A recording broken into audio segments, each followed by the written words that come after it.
বন্ধুরা, নলেজ বেকারের নতুন একটি পর্বে আপনাদের স্বাগত জানাই। আপনি হয়তো মিশরের পিরামিড দেখতে যাবেন, কিংবা স্কলারশিপ নিয়ে পড়তেও যেতে পারেন জার্মানিতে। মাল্টিন্যাশনাল কোম্পানি হয়তো ব্যবসায়িক কারণে আপনাকে অস্ট্রেলিয়ার সিডনিতে পাঠাতে পারে। পরিবারে কারো চিকিৎসার খাতিরে আপনাকে সিঙ্গাপুরেও যেতে হতে পারে। তবে বাঙালি হওয়ার কারণে যেসব খাবার খেয়ে আপনি অভ্যস্ত, এই সব দেশের খাদ্যাভ্যাসের সাথে তার সুস্পষ্ট পার্থক্য রয়েছে। আপনি হয়তো এই দেশগুলোতে গিয়ে নিজের পরিচিত খাবারগুলো খুঁজতে চেষ্টা করবেন, কিন্তু আপনার শহরেই যে ফাস্টফুডগুলো পাওয়া যায়, যেমন ধরুন পিৎজা, স্যান্ডউইচ কিংবা আইসক্রিম, তা অনায়াসেই পৃথিবীর যে কোনো জায়গায় পেয়ে যাবেন। শুধু আপনার শহরেই নয়, সারা বিশ্ব জুড়ে এই খাবারগুলোর কদর রয়েছে। পিৎজা, পাস্তা কিংবা চিকেন স্টিকের মতন খাবারগুলো আমাদের দেশের কিন্তু নিজস্ব খাবার নয়। ইতিহাস ঘাটলে আমাদের পূর্বসূরিদের খাবারের তালিকায় এসব খাবারের নাম কোথাওই পাওয়া যায় না।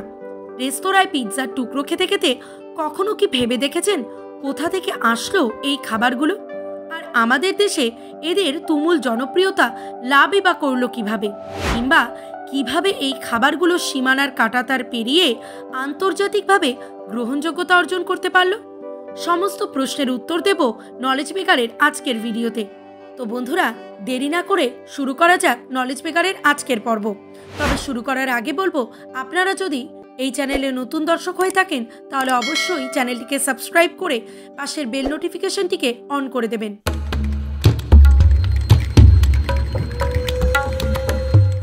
Pizza, sandwich, pasta, chicken stick, macaroni কিংবা বিখ্যাত স্প্যাগেটির মতন খাবারগুলোর জন্ম ভূমধ্যসাগরের তীরের দেশ ইতালিতে। ইতালির বেশিরভাগ অঞ্চল, যেমন সিসিলি, ভেনিস কিংবা তুরিন, একসময় সক্রিয়তা বজায় রেখে চলত। পরবর্তীতে তারা একত্র হয়ে ঐক্যবদ্ধ ইটালি গঠন করে। এই সব অঞ্চলে সামাজিক ও রাজনৈতিক পরিমণ্ডলে তেমন স্থিতিশীলতা ও নিরাপত্তা ছিল না। স্বাভাবিক জীবনের জন্য যা দরকার তার বালাই বলতে কিছুই ছিল না। এই জন্য অনেক আগে থেকেই ইতালিয়ানরা দেশ ছেড়ে ভাগ্যান্বেষণে বেরিয়ে পড়তে শুরু করে পৃথিবীর বিভিন্ন প্রান্তে, বিশেষ করে আমেরিকায়। দ্বিতীয় বিশ্বযুদ্ধের আগে ও পরে অনেক ইতালীয় নাগরিক স্বদেশ ছেড়ে পাড়ি জমান লাতিন আমেরিকা ও ইউরোপে। তারা স্বদেশ ছেড়ে গেলেও শত শত বছর ধরে চলে আসা ইতালিয়ান খাদ্যাভ্যাসের সংস্কৃতি পরিত্যাগ করতে পারেননি। নতুন দেশে গিয়ে ঘাঁটি স্থাপন করলেও ইতালীয় খাবার তৈরির উপাদানগুলোর সহজলভ্যতাকে কাজে লাগিয়েই তারা তাদের নিজস্ব খাদ্যাভ্যাসকেই অব্যাহত রেখেছিলেন। যে কোনো খাবারের আন্তর্জাতিকীকরণের জন্য গুরুত্বপূর্ণ বিষয় হলো সেই খাবার সম্পর্কে যথোপযুক্ত বিজ্ঞাপন দেওয়া, কিংবা সাধারণ মানুষকে সেই খাবার সম্পর্কে জানান দেওয়া। আমাদের ভারতীয় উপমহাদেশে একসময় ব্রিটিশরা বিনামূল্যে চা পাতা বিতরণ করত বাঙালিদের মাঝে, কারণ এর মাধ্যমে বাঙালিরা চা সম্পর্কে জানতে পারত। নিয়মিত পান করার অভ্যাসের মাধ্যমে এটি একসময় বাঙালির নিত্য প্রয়োজনীয় পণ্যে পরিণত হলো। পরবর্তীতে অভ্যাসের কারণে টাকা দিয়ে ব্রিটিশদের কাছ থেকে চা পাতা কিনতে বাধ্য হয় বাঙালিরা, কারণ তারা চায়ের স্বাদ পেয়ে যায়। ইতালীয় খাবারের ক্ষেত্রেও সেই কাজটিই করেছিলেন বিভিন্ন দেশে যাওয়া ইতালিয়ান নাগরিকরা। ইতালিয়ানরা পৃথিবীর সবথেকে বন্ধুবাৎসল জাতিগুলির মধ্যে একটি, যারা খাবারের সময় অন্যান্য জাতিসত্তার মানুষদের বিনয়ের সাথে আমন্ত্রণ জানান। ইতালিয়ানরা যখন ইউরোপ কিংবা লাতিন আমেরিকায় গিয়ে নিজেদের খাবার খেত, তখন তারা সেই দেশগুলোর স্থানীয় মানুষদেরও আমন্ত্রণ জানাতো। এছাড়াও অনেক ইতালিয়ান বিদেশে গিয়ে আস্ত ইতালীয় রেস্তোরাঁ এবং খাবারের দোকান পর্যন্ত খুলে বসেছিল, যেখানে সুস্বাদু ইতালীয় খাবার পাওয়া যায়। ইতালীয় খাবারের সর্বজন গ্রাহ্যতার আরেকটি বড় কারণ ছিল খাবারের তৈরির উপাদানগুলোর সহজলভ্যতা। আসলে ইউরোপ এবং আমেরিকায় ব্যাপক হারে টমেটো, পুদিনা পাতা, অ্যাসপারাগাস, ক্যাপসিকাম ইত্যাদি বিভিন্ন সবজির চাষ শুরু হয়। আর ইতালীয় খাবারগুলোতে মোটা দাগে সবগুলোতেই এগুলো ব্যবহার করা হয়। যেহেতু এগুলো সারা পৃথিবীতেই পাওয়া যায়, তাই যে কোনো অঞ্চলে ইতালিয়ান খাবার তৈরি করার উপাদান নিয়ে চিন্তা করতে হয় না।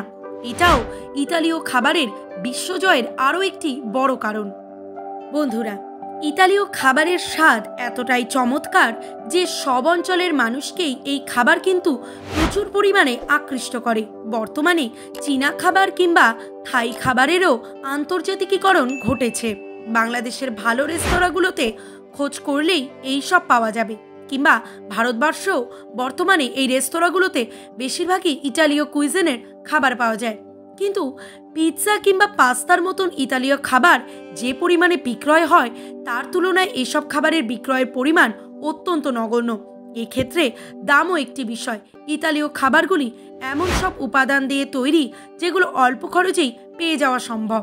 এই কারণে পৃথিবীর সবখানে তুলনামূলক অল্প খরচে ইতালীয় খাবার পাওয়া যায়, উৎপাদন খরচ কম হওয়ার কারণে।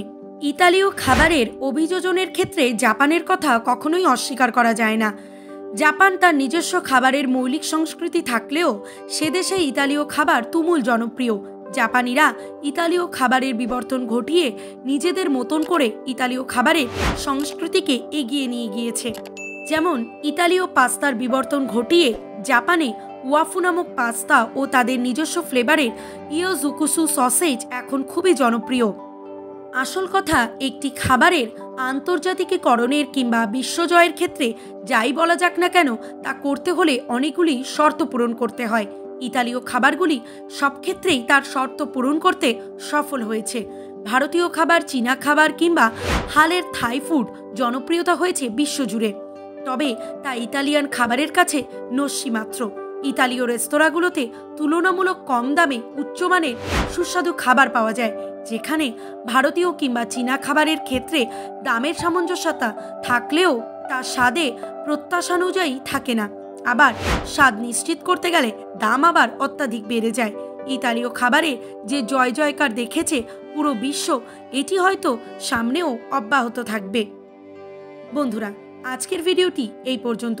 ভিডিওটি ভালো লাগলে অবশ্যই লাইক, শেয়ার এবং কমেন্ট করতে ভুলবেন না। আবারও বলবো, চ্যানেলে নতুন দর্শক হয়ে থাকলে অবশ্যই চ্যানেলটিকে সাবস্ক্রাইব করে পাশের বেল নোটিফিকেশনটিকে অন করে দেবেন। আজকের মতন এই পর্যন্ত। দেখা হচ্ছে পরবর্তী ভিডিওতে।